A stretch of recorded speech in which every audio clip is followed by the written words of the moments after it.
चलिए शुरू करते हैं। जैसा हम लोग बताए थे कि केमिस्ट्री का शुरुआत करेंगे। केमिस्ट्री का शुरुआत ही हम लोग का बहुत अच्छे ढंग से होगा, जिसमें कि फिजिकल, इनऑर्गेनिक और ऑर्गेनिक केमिस्ट्री पढ़ना होता है। स्टार्ट हम लोग यहाँ से करते हैं, ठीक है। पढ़ाने के लिए बहुत अच्छा 60% तक कवर करता है, बहुत हाईली कॉन्सेप्चुअल होता है, हाईली कॉन्सेप्चुअल, ठीक है, जिसको हम लोग बेसिक से एडवांस लेवल तक ले जाएंगे, जिसमें कि प्लस क्वेश्चन प्रैक्टिस पे हम लोग ज़्यादा ध्यान देंगे, ठीक है। केमिस्ट्री में इम्पॉर्टेंट क्या है? केमिस्ट्री में इम्पॉर्टेंट है चीज़ों का आइडेंटिफिकेशन। आइडेंटिफिकेशन, अब ये क्या होता है? जब तक क्या होता है, ह्यूमन ब्रेन में जब तक किसी चीज का इमेज क्रिएट नहीं होता है, तब तक ये इसको एनालाइज नहीं कर पाता है। इसका मतलब क्या होता है? अब हम लोग बोल दिए हाइड्रोक्लोरिक एसिड, हाइड्रो, अब लिखने के लिए तो यही ना लिखेंगे हाइड्रोक्लोरिक एसिड। अब हाइड्रोक्लोरिक एसिड का फॉर्मूला होता है HCl। बच्चा क्या करता है? इसको रटना शुरू कर देता है, बच्चा इसको रटना शुरू कर देता है।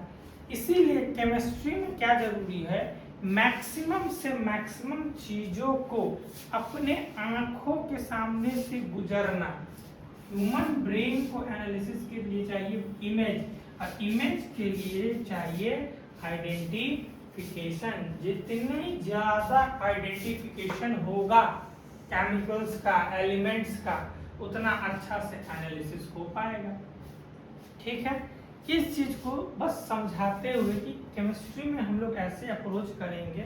सबसे पहले हम लोग बहुत अच्छे तरीकों से केमिस्ट्री को समझते हैं कि एक्चुअली में केमिस्ट्री जो है शुरू कैसे करें हम लोग, ठीक है। बहुत अच्छा एक कहानी समझाते हैं, ठीक है। कहानी में क्या है, थोड़ा सा बहुत बैकडेटेड हिस्ट्री का चीज है, हिस्ट्री में लेके चलते हैं आप लोगों को। क्या हुआ कि इस दुनिया का शुरुआत लोग बोलते हैं कि एक एक्सप्लोजन से हुआ। उस एक्सप्लोजन का नाम है एक्सप्लोजन, उस एक्सप्लोजन का नाम है big bang. Big bang theory, यहीं से सब कुछ स्टार्ट होता है। The big bang theory, start of everything. अब एवरीथिंग में क्या है कि भाई स्टार्ट ऑफ एवरीथिंग एक्चुअली हुआ, ये एक ह्यूज एक्सप्लोजन, ह्यूज मतलब बहुत बड़ा एक्सप्लोड हुआ, बहुत बड़ा धमाका। और धमाका होने के बाद, जैसे मान के चलिए कोई बॉम्ब है, और जब ये फटा बूम, तो ये चारों तरफ अपने बिखरेगा, ये बिखरना शुरू हुआ। ये एक्सप्लोजन से पहले क्या था किसी को नहीं पता है, मगर स्टार्ट यहीं से हुआ। ये हम लोग मानते हैं, साइंटिस्ट लोग मानते हैं, यहीं से हम लोग जो है वो समझना शुरू करेंगे। चलिए देखिए, एक्सप्लोजन से स्टार्ट हुआ। अब ये एक्सप्लोजन, ये सारा चीज एक्सपेंड करना स्टार्ट, ठीक है। यहीं से अब जब कोई चीज एक्सपेंड करेगा, उसका साइज जो है वो बढ़ेगा, उसका साइज इंक्रीज करेगा। धीरे धीरे बढ़ते साइज इंक्रीज हुआ एक्सप्लोजन का। और ये माना जाता है till now, from big bang theory to till now, अभी तक इसका साइज इंक्रीज कर ही रहा है। इसीलिए बोलते हैं कि हमारा जो यूनिवर्स है उसका साइज कंटिन्यूअसली इंक्रीज किए जा रहा है।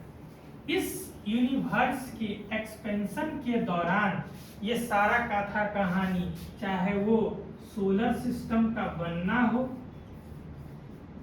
चाहे वो लाइफ का इवोल्यूशन हो, चाहे सारे चीजों का मैटर का बनना हो, ये सारा चीज यहीं से स्टार्ट हुआ है। ठीक है, कैसे लिंक है, कैसे इंटरलिंक है, बहुत अच्छे से समझाते हैं, बहुत अच्छे से पेशेंस के साथ सुनिएगा। चलिए देखिए क्या होता है, जिसको नोट करना है उसको अच्छे से नोट कर ले। एक्सपेंड हो रहा है, कथा कहानी में क्या है कि एक्सप्लोजन हुआ, एक्सप्लोजन होने के बाद साइज सबका इंक्रीज होते जा रहा है। साइज इंक्रीज के दौरान जो जो चीज पार्टिकल असेंबल होते गए, एक साथ आते गए, आने के दौरान क्या हुआ कि हमारे पास क्या हुआ, सबसे छोटा tiny particle, smallest tiny particle, नाम आया क्वार्क्स। कहानी समझाते हैं क्वार्क से अब होगा। अब आगे जो कहानी समझेंगे हम लोग क्वार्क से रिलेटेड होगा।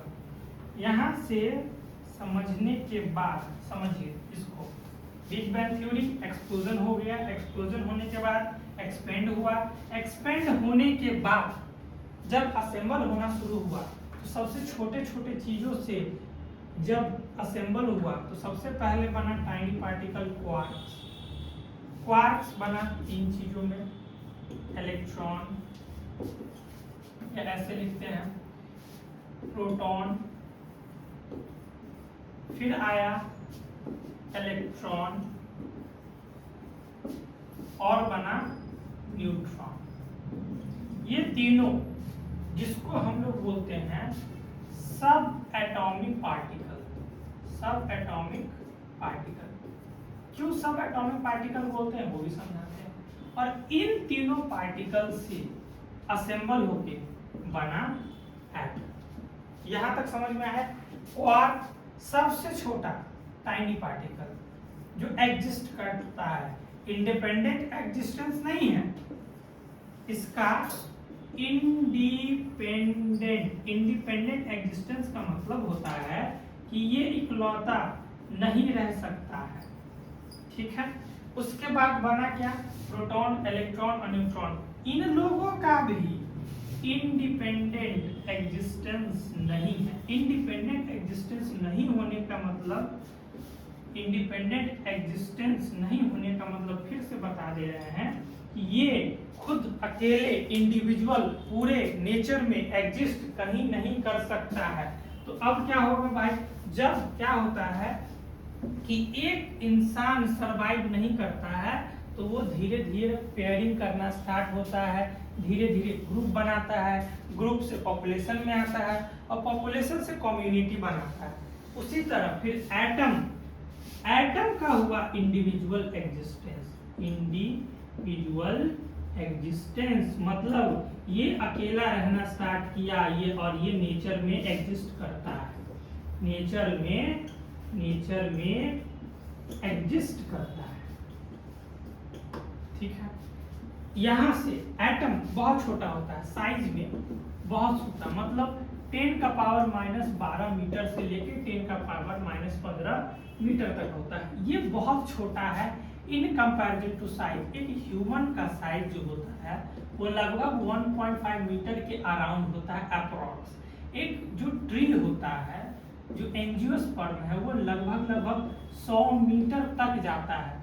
तो इससे बना चीज इतना बड़ा बड़ा होगा, ये कैसे होगा, तो इनका होता है ग्रुपिंग, और एटम का ग्रुपिंग हुआ तब जाके बना मॉलिक्यूल, तब जाके बना मॉलिक्यूल। और इसमें मॉलिक्यूल में दो तरह के मॉलिक्यूल बने जिसमें सेम एटम हुए, उनको एलिमेंट्स बोला जाने लगा, और जिनमें डिफरेंट एटम्स हुए उनको कंपाउंड बोला जाने लगा। ये हुआ आपका आइडेंटिफिकेशन खत्म, जिसमें से बहुत अच्छा एग्जांपल ये है, जैसे मान के चलते हैं H2 लेते हैं, इसमें 2 एटम हाइड्रोजन का नंबर दोनों को सेम है, तो ये एलिमेंटल फॉर्म में। O2 लेते हैं, Cl2 लेते हैं, ये में क्या है, 2 atom of oxygen, 2 atom of chlorine, same वाले हैं, एलिमेंटल फॉर्म में। एग्जाम्पल लेते हैं H2O, इसमें 2 एटम हाइड्रोजन का और एक एटम ऑक्सीजन का, दोनों अलग अलग हो गए, तो ये कंपाउंड के फॉर्म में मॉलिक्यूल एग्जिस्ट करता है। चलिए इसी के साथ मिलते हैं अगली वीडियो में, देखते रहें।